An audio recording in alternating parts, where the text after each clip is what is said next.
petite Sangoku Matchmaker. Encore une fois, merci Manga Café que vous pouvez retrouver sur Bibs, Vinted, eBay, sur son site internet. Tout est en description, ne vous inquiétez pas. C'est parti.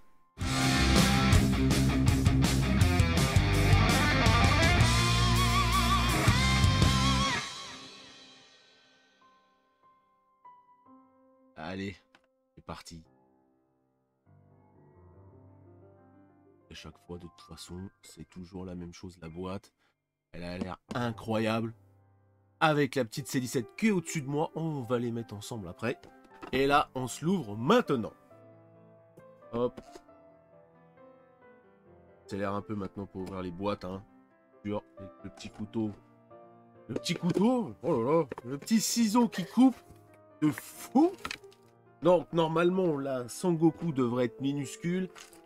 Mais les Sangoku petits comme ça, GT, on aime bien quand ils sont tout petits. Le socle, par contre, bon, j'en parlerai même pas. Enfin, vaut mieux pas en parler plutôt. C'est toujours la même truc, la même daube. Toujours trop grand par rapport à la figurine.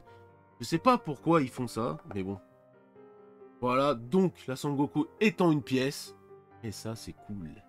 Avec, regardez ça, franchement, là, les deux matchmakers, elles défoncent. Regarde ça. Regarde-moi ça.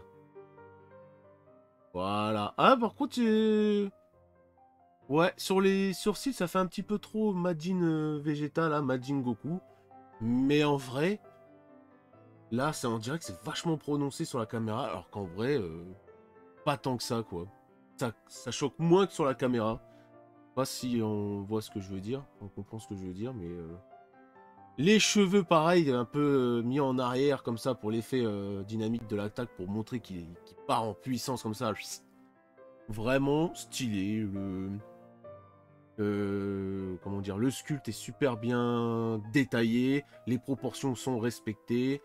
J'ai l'impression qu'il y a un tout petit peu de nuance sur le pantalon, en fait, pour faire l'effet un peu moutarde, un jaune moutarde, quoi, sur le pantalon. Ou c'est les traits d'un pinceau, d'un truc, je sais pas, mais on dirait qu'il y a des espèces de petites nuances, des petits détails qu'on voit vraiment là à l'œil, mais pas sur la caméra. C'est très bizarre. Le petit point bien musclé de Sangoku avec son petit bras là, franchement pas. Franchement, elle arrache là, sa queue qui est super bien détaillée. Petite jointure là, mais en fait, ça, ce qui veut dire, c'est que c'est caché par rapport à. Ça fait vraiment la couture du pantalon, quoi. Les petites pantoufles super bien détaillées, les cheveux en pique, qui par contre sont vachement mat, ça on aime bien.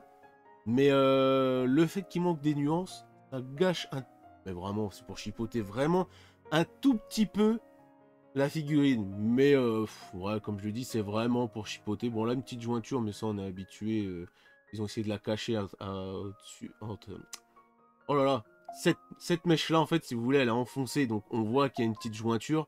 Mais ça se voit pratiquement pas. De toute façon, quand vous la mettez comme ça ne se verra pas. Donc, ouais, c'est toujours dommage qu'il n'y ait pas de nuance, quoi. Donc là, on la met dessus. Là, celle-là, elle est bien. Regardez ça. Un des statues. Mais le socle, franchement, faut qu'ils arrêtent avec les socles 2 fois trop grands. Surtout que si vous mettez ça dans un meuble, bah juste ça gaspille au moins 3 places dans une vitrine, quoi. Mais la figurine en elle-même, j'ai rien à dire, quoi. La ceinture qui part au vent, la veste aussi ici, là, qu'on peut voir, qu'il y a plein de pliures, justement, qui partent dans tous les sens à cause de la puissance, quoi, du point. Non, j'ai rien à dire. Le regard, le sculpte, la tête est super bien faite. J'ai rien à dire sur ces deux matchmakers, là, quoi. Donc, bah, voilà. Donc, voilà pour cette petite Sangoku GT. Vraiment incroyable, voilà, comme vous pouvez le voir, pardon. Je vous la mets devant, regardez ça. Si celle-là, elle claque pas, vraiment. Regardez ça. Bah, on voit qu'ils vont envoyer la patate, là. Vous la mettez à côté de la Super C17. Ici, là, bah, comment le duo, il claque. Malheureusement, le socle, encore une fois, trop grand. Et c'est ce que... Oh, bah, d'accord. Bah, voilà. Je l'ai mal enfoncé. Du coup, bah, il tombe. Super. Donc, je me répète. C'est ce que je disais dans la vidéo avec la Super C17. Il y a des matchmakers, vous pouvez les mettre tout seul et d'autres, il faut vraiment les mettre en duo. Comme celle-là. Celle-là, elle est stylée. Mais le fait qu'il y ait le gros socle, tout ça, tout seul, et bah elle fait pitié quoi. La figurine en elle-même, elle défonce, ça y a rien à dire. Vous la mettez tout seul, celle-là, dans une vitrine, voilà, que celle-là, vous pouvez la mettre tout seul, elle passe. Elle passe, mais crème, quoi, elle passe nickel. Là, vous les mettez les deux ensemble, boum, ça tue. Là, ça tue. Donc, encore une fois, merci encore à Manga Kafi. Hein. Comme je le dis, je me répète encore, mais encore une fois, merci de nous faire confiance. Vraiment, c'est un régal. En plus, encore une fois, le colis qu'il nous a envoyé, c'est que du bonheur. Voilà, vous pouvez tout retrouver, tout est en lien, tous les liens sont en description, pardon. Et puis voilà, j'espère que cette vidéo vous a plu. Comme d'habitude, si elle vous a plu, le petit pouce bleu, le petit pouce rouge si vous n'avez pas aimé, le petit commentaire, abonnez-vous si ce n'est pas déjà fait, et puis partagez à max. Et sur ce, tchuss!